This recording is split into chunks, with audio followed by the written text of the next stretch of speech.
Hello friends, आज हम पढ़ने वाले क्लास 10 का मैथ, जिसमें हम लोग पढ़ेंगे चैप्टर नंबर 3 दो चलो रैखिक समीकरण। तो फ्रेंड्स, सबसे पहले टॉपिक हम लोग पढ़ेंगे चर के बारे में, जिसे हम लोग क्या बोलते हैं, वेरिएबल कहते हैं। उसके बाद हम लोग पढ़ेंगे कांस्टेंट के बारे में, और उसके बाद थर्ड टॉपिक हम लोग पढ़ने वाले इसके विधि के बारे में।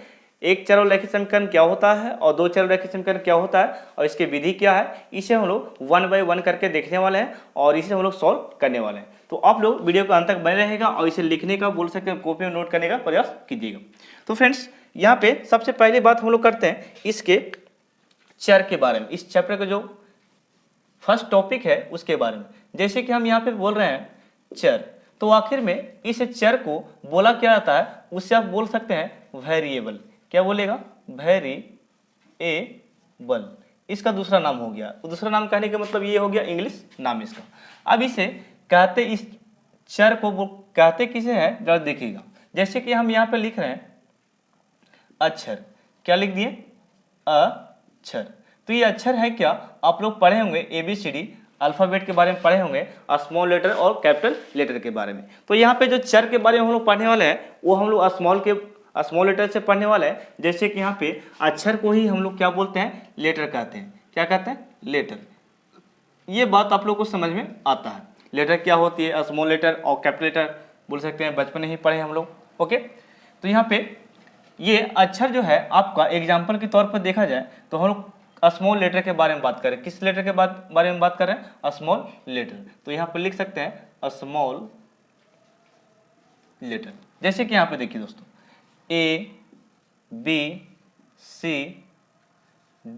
डॉट डॉट डॉट जेड तक, कहाँ तक लिखना, जेड तक। तो ये जो अक्षर है यानी कि लेटर है, इसे ही हम लोग नाम दे सकते हैं क्या, चर, यानी कि क्या बोल सकते हैं, इसे वेरिएबल कहा जाता है। ये बात आप लोगों को समझ में आ गई होगी। अब हम लोग देखने वाले हैं इसके सेकंड टॉपिक को। तो सेकंड टॉपिक यहाँ पे है फ्रेंड्स, यहाँ पे देखिएगा मेरे दोस्तों, यहाँ पे ये आपका है अक्षर। क्या बोल सकते हैं इसे, अक्षर।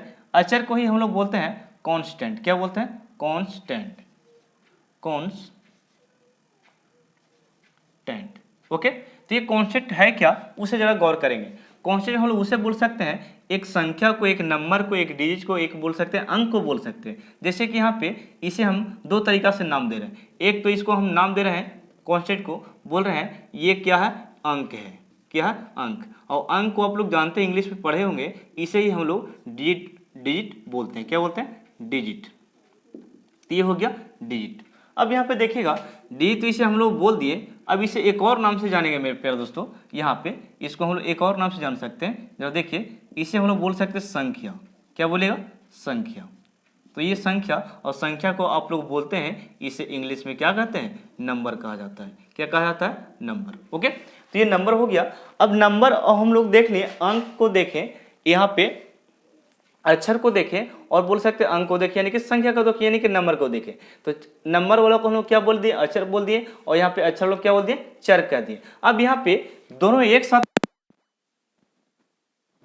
का निर्माण होगा, उसे हम लोग नाम देंगे एक चर वाले, या बोल सकते हैं दो चर वाले। मैंने क्या बोला, मैंने ये बोला कि बोल सकते हैं चर और अचर एक साथ मिलेगा, और तो जिस समीकरण का निर्माण होगा उसे हम लोग बोल सकते हैं एक चर वाला, या बोल सकते हैं दो चर वाला। For example 7:52 p.m.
It's 7:55 p.m. तब बहुपद में भी दिखाया गया, आप लोगों को सिखाया गया है और इसमें आप लोगों को बता रहे हैं। तो यहाँ पे जब जिसका घात यानी कि पावर बोल सकते हैं कि एक रहे, उसे हम लोग बोल सकते हैं रैखिक। क्या बोलेगा? रैखिक, या बोल सकते हैं एक घातीय कहा जाता है। तो ये एक चर रैखिक समीकरण का एग्जाम्पल था। अब हम लोग इसके दूसरे टाइप को पढ़ सकते हैं, दो चर वाले के बारे में।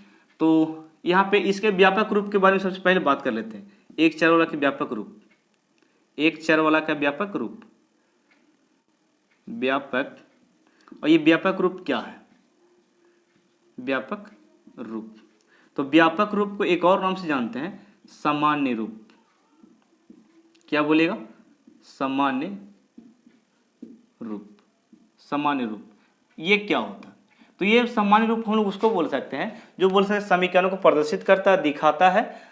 ओके, तो यहाँ पे देखिए इसका एक चर का व्यापक रूप आप इस पर याद रख सकते हैं, ax प्लस बी बराबर 0। तो आप बोलेंगे सर इसमें तो सब तो चरे है। नहीं बाबू, जरा देखो यहाँ पे a की जगह पे कितना है आपको बोल सकते हैं, यहाँ पे कुछ नहीं तो समझिए 1 है, तो ये आपका अचर है। 1 क्या? अचर हो गया। y क्या हो गया? चर हो गया, जो x के यहाँ पे हो गया। और एक प्लस के प्लस बोल सकते हैं, यहाँ पे चिन्ह कुछ भी हो सकता है यहाँ पे, लेकिन इसमें प्लस याद रखिएगा। ओके, यहाँ पे क्या?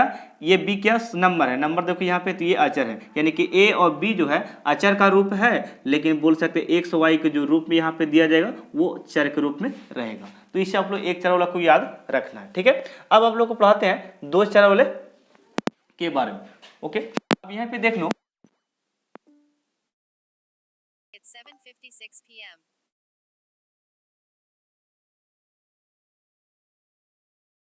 फॉर एग्जाम्पल यहाँ पे देखिए, यहाँ पे मैंने एग्जाम्पल 1 के बारे में आप लोग को बताते हैं। जैसे कि यहाँ पे x प्लस वाई बराबर क्या लेते हैं? 2। ओके, 0 भी ले सकते हैं, 4 भी ले सकते हैं, कोई दिक्कत नहीं। यहाँ पे देखिएगा, यहाँ पे ये क्या है? चर है। ये भी क्या है? चर है। तो यहाँ पे मैंने बताया आप लोग को एक चर के बारे में, यहाँ पे क्या बता रहा है? दो चर के बारे में। तो ये दो चर वाला रैखिक समीकरण हो गया। ओके, इसी प्रकार सेकंड एग्जाम्पल को लिख सकते हैं, 2x प्लस 3y बराबर क्या? 0, या 5 6 कुछ भी दे सकते हैं। तो ये हो गया इसका एग्जाम्पल। यहाँ पे एक चर यहाँ है, दूसरा चर यहाँ पे, तो ये दो चर रैखिक समीकरण हो गया। रैखिक, यहाँ पे घात देखिए 1 है इसलिए रैखिक हो गया। ओके, एक घातीय वाला को। तो ये रहा इसका एग्जाम्पल। अब इसके व्यापक रूप की बात करते हैं। याद रखिए व्यापक रूप पूछा जाता है, तो यहाँ याद रखना है व्यापक रूप। ओके, तो व्यापक रूप इस पर ले सकते हैं, ax plus B Y plus C बराबर 0। ये हो गया इसका व्यापक रूप। ओके, यहाँ पे देखिए ये x ये y ये दो चर हो गया। ठीक है, और यहाँ पे पी क्यू भी हो सकता है और भी लेटर हो सकता है। तो लेकिन यहाँ पे ए बी सी जो है ये आपका नंबर है, A2 का नंबर ये हो गया, ये बी नंबर इसका है, लेकिन सी ये 0 इस तरफ बोल सकते हैं। यहाँ पे कुछ नहीं, तो यहाँ पे 0 का मान क्या है? सी है। तो इस प्रकार डिनोट कर सकते हैं। और भी एग्जाम्पल ले सकते हैं इसको इस पर डिनोट करने के लिए। 2x बार बार नहीं लो, 4x माइनस 6y बराबर -7 बराबर कितना हो गया? 0। तो इस प्रकार आप दर्शा सकते हैं मेरे प्यारे दोस्तों। ओके, यहाँ पे जरा देखिए, यहाँ पे दिख रहा है आप लोग? हाँ, इतना दिख रहा है। अब यहाँ पे देखिएगा, a की जगह पे अंक है और x का x हो गया, b की जगह पे क्या अंक है और ये y का y हो गया, c की जगह पे क्या अंक है। तो a b c आपका अचर हो गया और x y जो है वो आपका क्या हो गया? चर हो गया। तो आपका एग्जाम्पल ये भी है और ये हो गया व्यापक रूप, जिसे समान रूप भी कहा जाता है। मैंने किसका बताया? दो चर रैखिक समीकरण के बारे में। इसे हम लोग स्क्रीनशॉट ले सकते हैं। अब हम लोग देखेंगे इसके विधि के बारे में, यानी कि दो चर रैखिक समीकरण को किस प्रकार सोल्व कर सकते हैं, बारी बारी से किन किन विधियों से हम लोग आसान तरीका से सोल्व कर सकते हैं, ताकि एग्जाम में हम लोग अच्छे तरीके से सॉल्व कर सके एक्सरसाइज को। ओके, और अभी भी हम लोग एक्सरसाइज को लगाने वाले हैं इस विधि को पढ़ने के बाद। इस स्क्रीनशॉट ले लो, हम इसे इरेज कर रहे हैं। ठीक है, अब यहाँ पे देखिए मेरे प्यारे दोस्तों, सबसे पहला विधि हम लोग पढ़ने वाले हैं लुप्तीकरण के बारे में, जिसे हम लोग बाई इलिमिनेशन कहते हैं। क्या कहते हैं? By elimination. तो फ्रेंड्स यहाँ पे देखिएगा, सबसे पहला विधि, It's 8 p.m.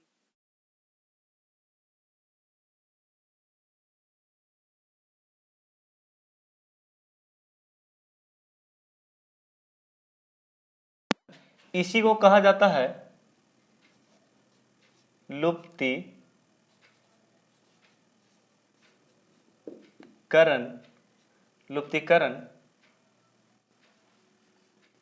Vidhi. लुप्तीकरण Vidhi. Okay, तो ये फर्स्ट विधि हम लोग यहाँ पे स्टडी करने वाले हैं, जो कि बोल सकते हैं एग्जाम बोर्ड में आप लोग ग्राफ पाने के लिए बोला जाए तो आप लोग इस विधि से लगा के सॉल्व कर सकते हैं। इसलिए ये जो विधि है एग्जाम के लिए बहुत महत्वपूर्ण है, यानी कि इंपॉर्टेंट है आप लोग के लिए। ठीक है, It's 8 p.m.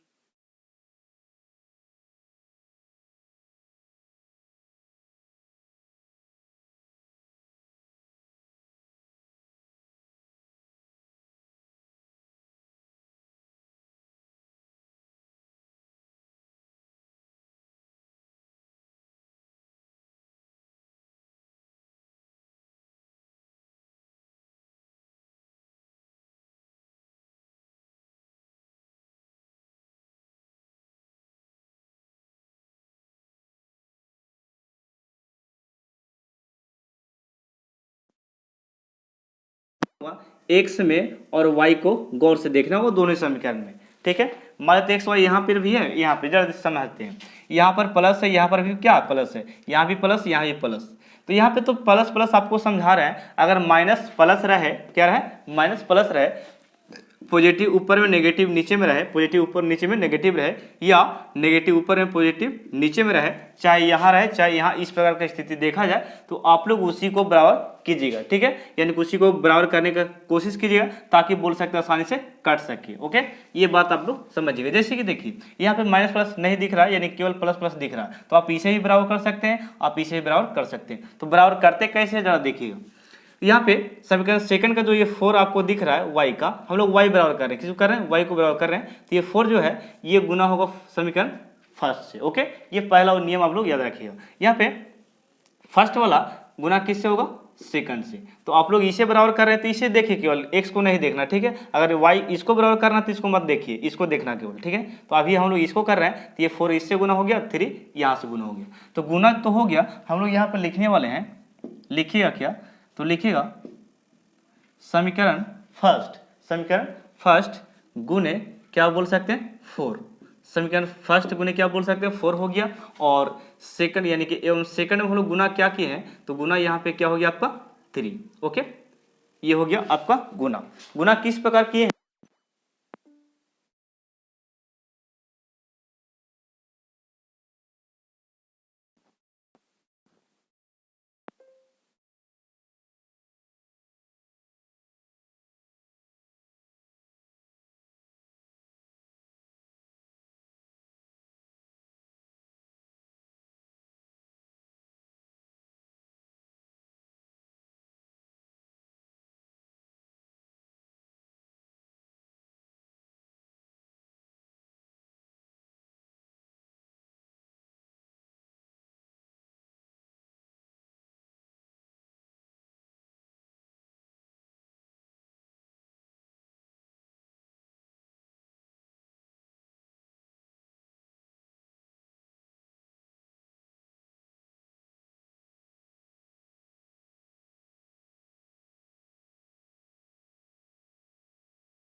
आप लोग x का मान तो निकाल लिए, ये y का मान निकालने के लिए समीकरण फर्स्ट में भी रख सकते हैं, समीकरण सेकंड में भी रख सकते हैं, दोनों में आंसर सेम टू सेम आएगा। आप लोग कमेंट सेक्शन में बताइएगा आप लोगों को किस में रखना है। ओके, अब यहाँ पे देखिए मैं इसे फर्स्ट समीकरण में रख के बताता हूँ आप लोग को।